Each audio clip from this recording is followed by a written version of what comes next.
Halo, aku hari ini lagi pengen share, ini terutama buat teman-teman yang lagi nyari sekolah S3 ya. Aku lagi pengen share cara nyari sekolah S3 gitu. Tapi ini disclaimer dulu, ini dari cara-cara yang aku tahu, yang aku lakukan, dan beberapa teman-teman yang aku tahu yang aku lakukan gitu ya. Jadi mungkin kalau misalnya ada cara-cara lain yang aku nggak aware gitu, nanti kalau teman-teman bersedia bisa silahkan share di kolom komentar gitu ya. Jadi kalau aku lihat nih polanya itu ada dua metode, dua teknik yang dipakai untuk orang-orang nyari sekolah S3 itu. Yang pertama, kalau menurutku tuh ini mengandalkan jaring gitu ya. Jadi main geret-geretan kalau boleh dibilang bahasa sederhananya. Maksudnya gimana tuh?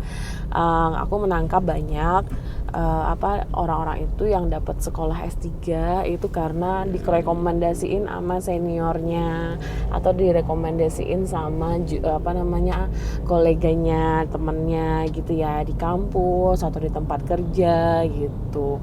Nah, ada kalau boleh dibilang ada plus minusnya ya kalau pakai metode ini. Yang pertama kan berarti kelebihannya adalah kalau kita nyari sekolah itu karena dapat dari rekomendasi teman atau dapat rekomendasi dari senior.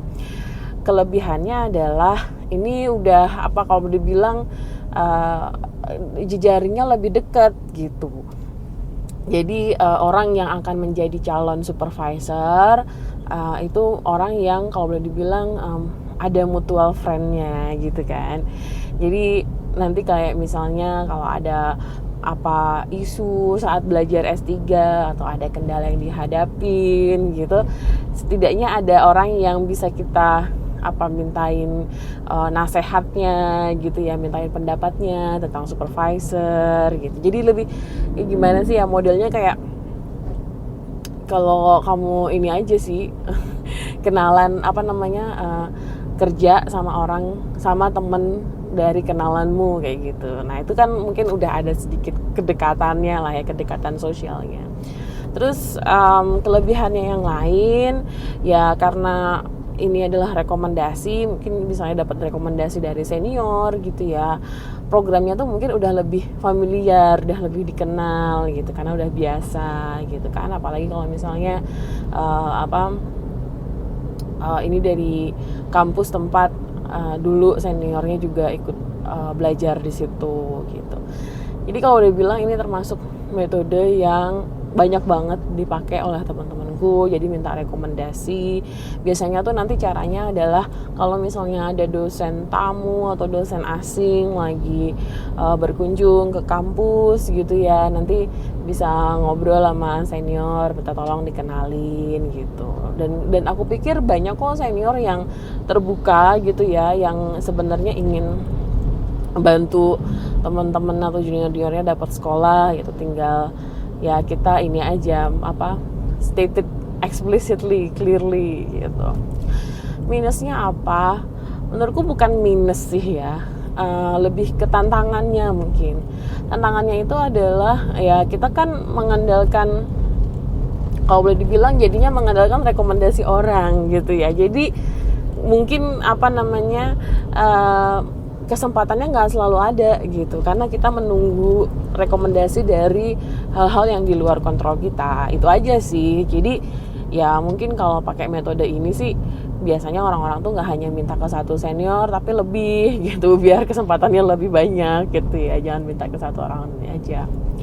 Nah terus metode yang kedua adalah mengirimkan proposal riset S3 dan juga email ke calon-calon supervisor. Yang dapatnya dari mana?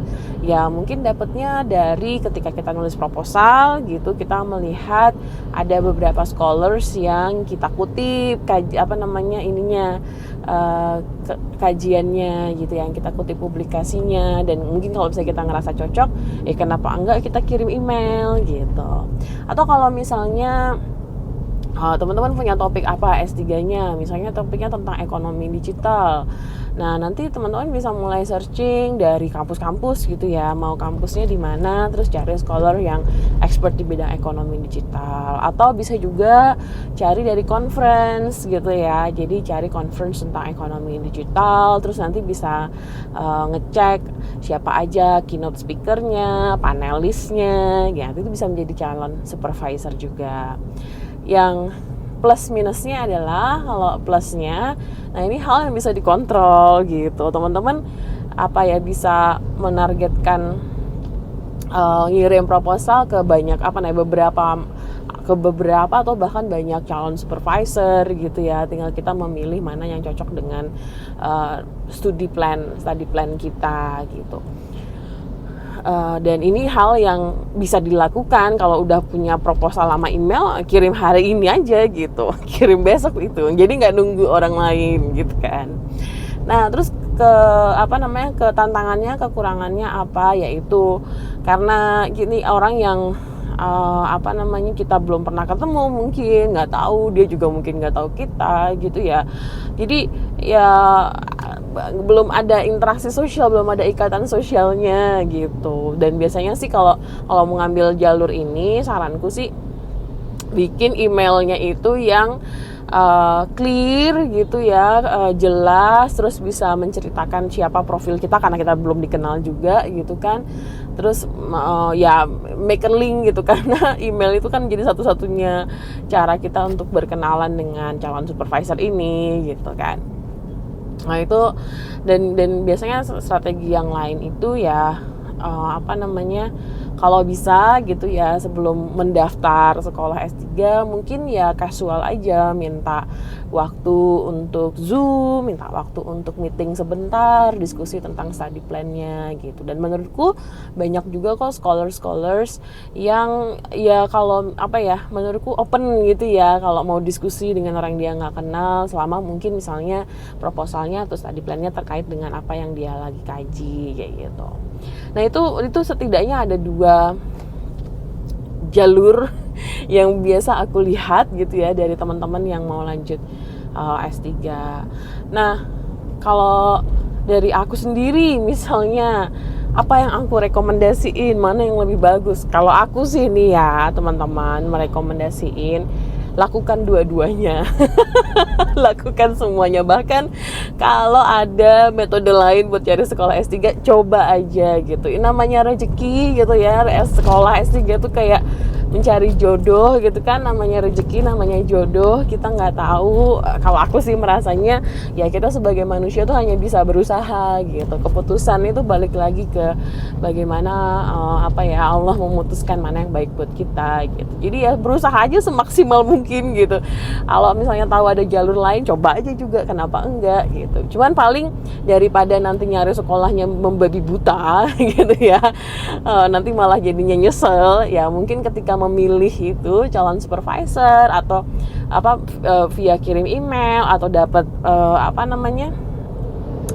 dapat rekomendasi dari senior, kalau aku sih yang akan aku pegang gitu adalah topiknya, bukan orangnya. Jadi menurutku yang harus jadi prioritas kita itu adalah apa sih topik yang mau kita kaji untuk S3 gitu.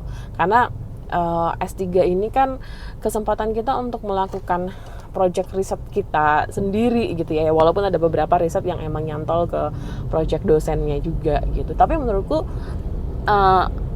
memilih topik yang akan kita kerjakan selama S3 itu menjadi kuncinya gitu. Kenapa?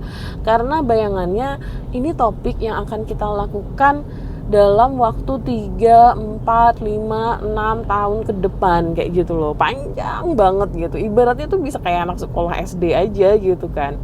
Nah kalau misalnya topiknya itu sesuatu yang kita nggak begitu suka, nah itu tuh nanti jadi lama gitu. Jadi bukan jadi lama sih, tapi jadi nggak memicu semangat jatuhnya saat sekolah gitu. Baru yang kedua, memilih supervisorsnya, maksudnya kira-kira dia cocok nggak dengan topik yang mau kita kaji gitu ya.